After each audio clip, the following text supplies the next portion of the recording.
Well, today is the 17th of May. It is a Friday, and it is about, close to 4 o'clock in the afternoon. What I have been doing for the last 3-4 days, since it's done nothing but rain, it's more like April weather, is do some palmerizing of my bee yard, meaning I am following the suit of Michal Palmer on YouTube, which is a innovative but old technique of wintering nucs, and he uses 2 nucs on top of a deep which has been divided. And so I took 4 deeps and divided them and put a 3/4 inch divider like that in it, okay? And they're already sitting on their bottom board, which has an opening in the front and the back. And then here's the nucs I made, and they're 8 1/4 inches times 2, which comes out to 8 1/8 inches times 2, which comes out to 16 1/4, which is the width of a standard deep.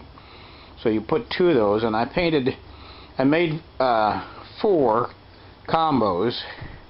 So even though the entrances are reversed on the bottom, I still painted each box a different color.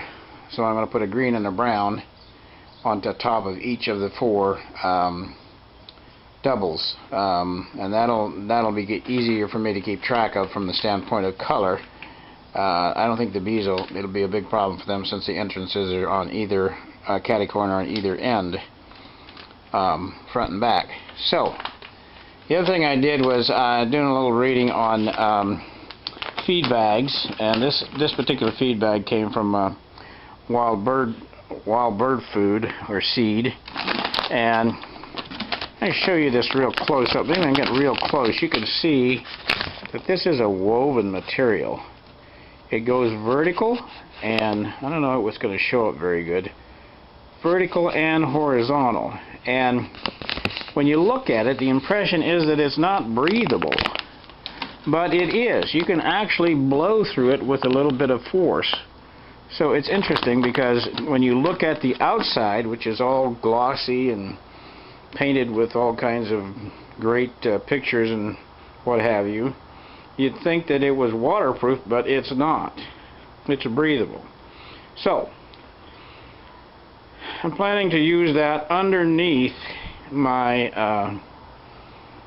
my nook covers, so that when I take the inner cover off, it'll be a little easier to keep things quiet and separated one half to the other. The other thing I was thinking is that when I made the covers, now you can see over here, I made 9 covers with a few extras. I'm going to probably use at least half of those on current hives. But this is just the frame. I basically used, I think this is 3/8 inch chipboard, and then I used 3.5 inch board all the way around. And you can see how I butt jointed them. Nails there, and then of course I've got to show you, I can't look, but there's nails all across the top, all the way around the perimeter. And I was reading an article in YouTube where the issue of moisture, and their simple solution was use the chipboard, because whether you realize or not, when this stuff gets wet, it actually absorbs the moisture. Because I've seen that happen on roofs, and I've also seen it happen just with raining on it. It swells a bit, but considering the amount of moisture you get in a hive, I don't think it'd be a big issue. The inner cover could be reduced, not reduced, but removed in the wintertime, and just that breathable poly used, and then when it would breathe through that, it would be absorbed by the chipboard, particle board. And that should solve the issue of having have it raining in the hive, if you will, from condensation accumulating and then dropping as drops down on the bees, particularly when it's cold. Not a good thing, probably a death sentence for most hives. So I have to think a little bit more about it if that's what I want to do, or if I want to add anything else. You could put a shim in there about anywhere from half an inch to an inch, and put some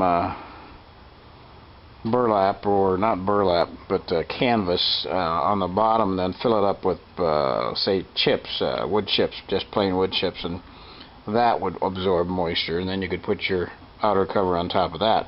But that's an awful lot of trouble to make all those for every one of those things you want to put together, so I don't think I'm going to do that. But just some thoughts. These are the frames over here that I took out of the deeps and things that are going to go back in. And then I have some sheets of aluminum that come from the offset printing press that's going to be formed over top of these covers, outer covers, telescoping outer covers.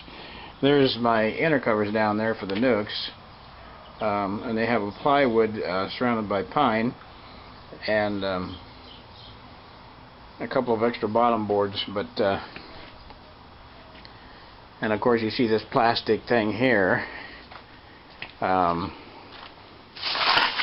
I think made by Shamrock, and it can be either a full deep, or if you open it up and look inside, it's divided into 4 with a feeder for each, and it has, the cover is insulated. It has a place where you can put a feeder on, and then it came, and the plastic foundation was not waxed, so I waxed it with some melted hot wax and a standard brush, and it worked out pretty good. Now it doesn't look too good to the eye, but they'll take this beeswax here and they'll just draw that out and use some of that, which will save them from having to make so much. But that's going to be where I put my queens in once it's unmated queens, so they can mate and then come back. Each section has its own opening. You talking to yourself again? So we'll just finish this up and sign off. G. Wooster signing off. For those people who want to use aluminum sheeting on top of their telescoping outer covers, here's a cheap little trick and ditty for those who want to save money. These sheets you see here have an embossed image on them that's been burned on. These are from the offset printing press in the printing business, and this is scrap after it's been used to print whatever.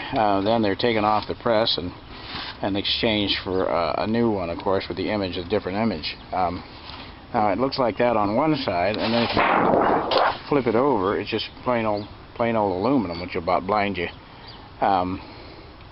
Cost about anywhere from 25 to 50 cents a piece.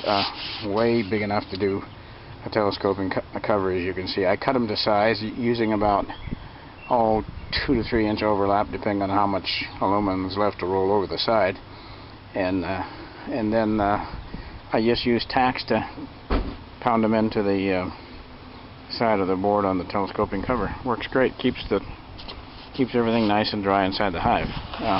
Just a thought. I pick up usually 20-30 at a time and pay them $20 and maybe a pint or two of honey.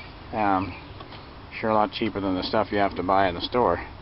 Just a thought, though. I'm going to put those on these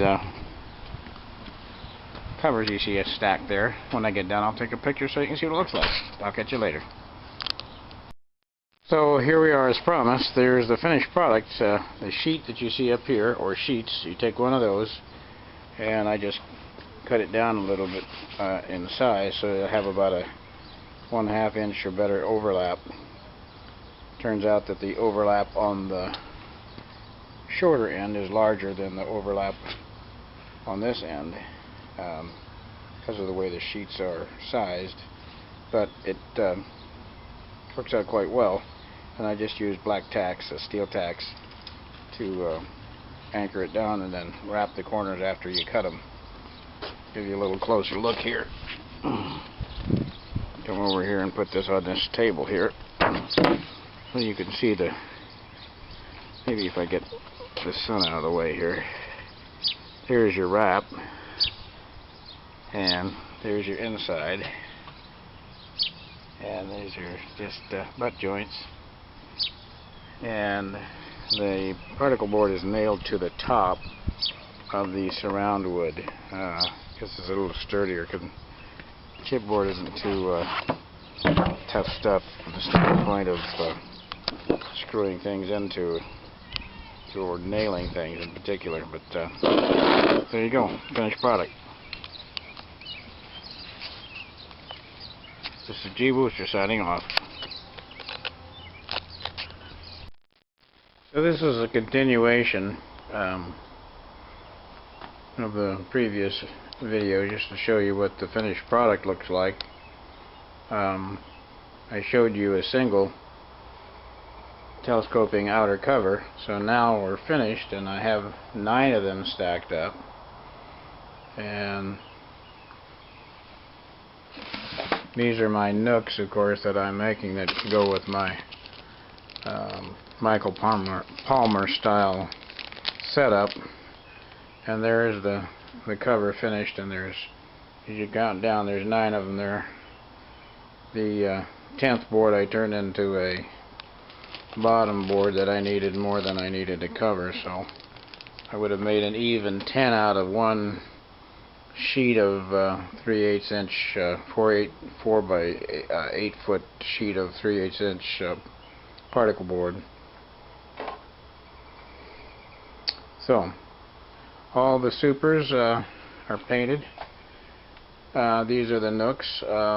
I made them 4 each, so there will be 1 of each color on top of 4 deeps that have a division, and that'll give me a 2 separate hives, 2 stories tall, counting the deep, times 4, and that's going to be my that'll give me 8 separate hives on 4 stands with 8 individual queens, and that'll be my backup going into winter for about 14 or 15 hives. We'll see if we can't do better than a 79% loss, which is the worst I've ever recorded. The year before I had a 10% loss, which is much more like, which is kind of more like it. 10 to 20 is the range that I've fallen in. I've never had it much higher than that. But it's if you ever want to look for something to do with your package containers, you can tear them apart and make them into one big screen box, which you can use for swarms. That's what you see there. It's actually made out of 3 packages. And there's some of the rest of my woodenware that I'm not using yet because we're not in a honey flow yet. We're starting to build up. It's going to be a building year, but we will get, I'm sure, some honey. And those are the frames over there that you see in the distance that are all drawn out that will be going in these boxes once I make them up. I'll take a picture of them so you can see what they look like when I'm done. G Booster signing off for now.